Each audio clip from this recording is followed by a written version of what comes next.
To exempt or non-exempt? That is the question. We often are asked to pay someone a salary, but does that mean they are exempt? This presentation is to shed some light into what is the difference between exempt and non-exempt. It won't cover all of what this may mean as it can be pretty complicated. What we can tell you is that how you pay is a pay practice and may not necessarily mean that someone is exempt. Let's dig in. Let's start with the easy one. Exempt by definition means that you are exempt from overtime pay. Well, what does this mean from a pay practice perspective? Simply put, it means that the position, not necessarily the person, will receive a guaranteed pay per week regardless of the amount of hours someone works in that position.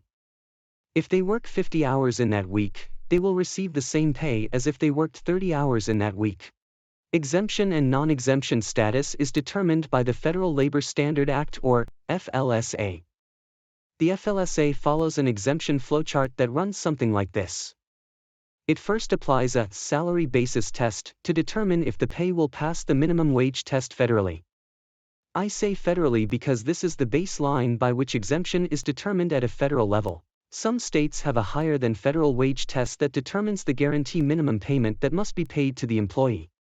Not subject to reduction of pay due to variations in quantity or quality of work performed. Before we get into each of the different test duties, let's first highlight the most common types of exemptions that we may encounter in our industries.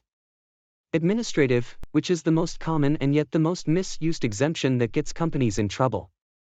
This exemption is not intended to be for an administrative assistant. This is someone that works in administration, making operational decisions. Does not have to supervise any person, but the decisions are significant, and they have authority to make them. Professional or learned are employees whose work requires highly advanced knowledge/education. Like an engineer. Executive management is the employee's primary duty.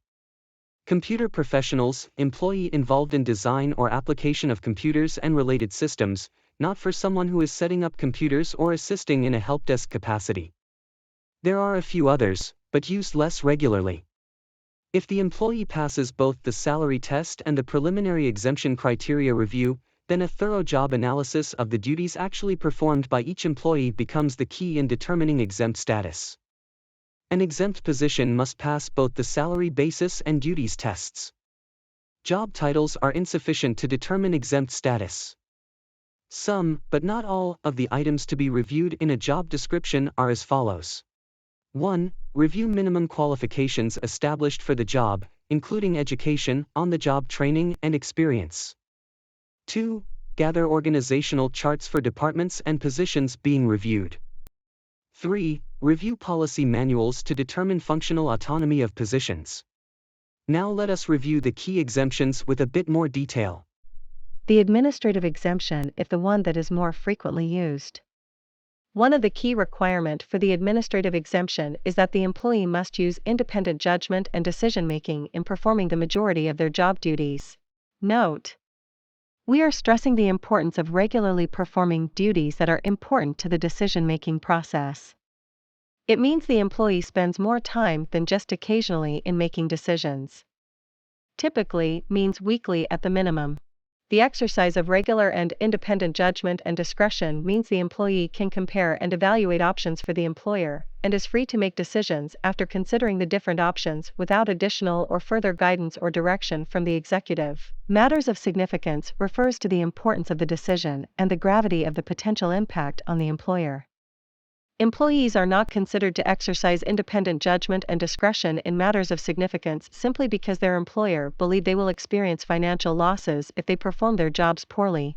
For the professional or learned exemption, the employee must also be able to apply the ability of discretion and judgment consistently and without the need of further direction or direct control. Typically, the knowledge and use come from an advanced field of science or learning that is acquired by a prolonged course of specialized intellectual instruction and study. Knowledge of an advanced type means knowledge that enables the employee to analyze, interpret, and make deductions from different facts and circumstances. A field of science or learning are some examples such as law, medicine, accounting, engineering, architecture, teaching, pharmacy, or other occupations with a recognized professional status. The executive or management exemption is based predominantly on the role of managing and must include the authority to hire, fire, and effect advancement, promotion, or change of status for employees. When an employee is offered a position that has been identified as meeting the exemption status criteria and the organization decides it will pay a salary, the employer indicates the number of expected hours in writing for which is the minimum number of hours expected to work, typically 40, for the fixed salary per week. It is okay to require an exempt employee to track and record their hours worked as long as it is not used to deduct from the weekly wages. In fact, doing so can help the employees with the accrual of other work benefits such as family medical leave, FMLA, 401k, time off, etc. It is also okay to pay more than the weekly wages as long as the minimum guaranteed weekly salary is paid. The additional pay can be in the form of commission, bonuses, or based on hours worked beyond the normal work week. As long as a reasonable relationship exists between the guaranteed amount and the amount actually earned. When considering a reasonable relationship, you should obtain professional guidance. If in doubt, then err on the non-exempt side. Employees paid an hourly wage are considered non-exempt workers, which means they are entitled to overtime pay for working over 40 hours in a work week. Overtime pay is 1.5 times the hourly rate, and some employees may be entitled to more than that, based on whether there is premium pay for shift differentials or for working on a holiday. Some states require overtime pay based on the number of hours worked per day instead of on the weekly 40-hour threshold. For example, in states like Florida and Texas, payment of overtime wages is based on the 40-hour week, however. California is one state that requires overtime pay whenever an employee works more than 8 hours in a day. Any position can be paid as a non-exempt position and paid hourly. Typically, organizations prefer to use the exemption status for those that qualify to avoid the heavier cost of paying the overtime pay. You can choose to make an exempt position non-exempt but cannot make a non-exempt position exempt. A non-exempt employee must calculate the hours worked in the same work week. This means that if they forgot to clock in the 41 plus hours in that work week, you cannot just add the difference into the next work week. The employer must recalculate and adjust the actual worked week. On the exemption side, salary deductions are mostly not permissible. This incorrect process typically happens when deductions are made for absences caused by the employer or by the operating requirements of the businesses. If the employee is ready, willing, and able to work, deductions may not be made just because work is not available. Some examples of improper deductions are: 1. Deduction of a day of pay because the employer was closed due to inclement weather.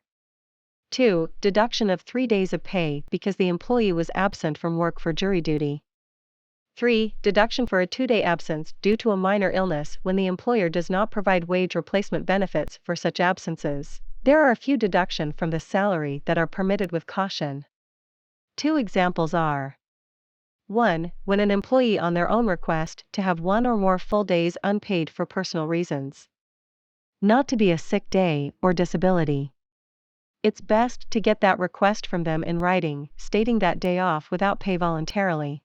If a deduction will be made for a full day absence due to sickness or disability, it must be under a bona fide plan. The time off plan must be in writing outlining the benefit supplements days off for sickness with pay. Only after that allotment or bank has been exhausted can an employer deduct the full day wages. The FLSA is very complex with many overlapping regulations. It is important that if you have any questions you seek out further advice. This was a very high-level presentation to provide awareness and basic understanding of the exemption and non-exemption classifications.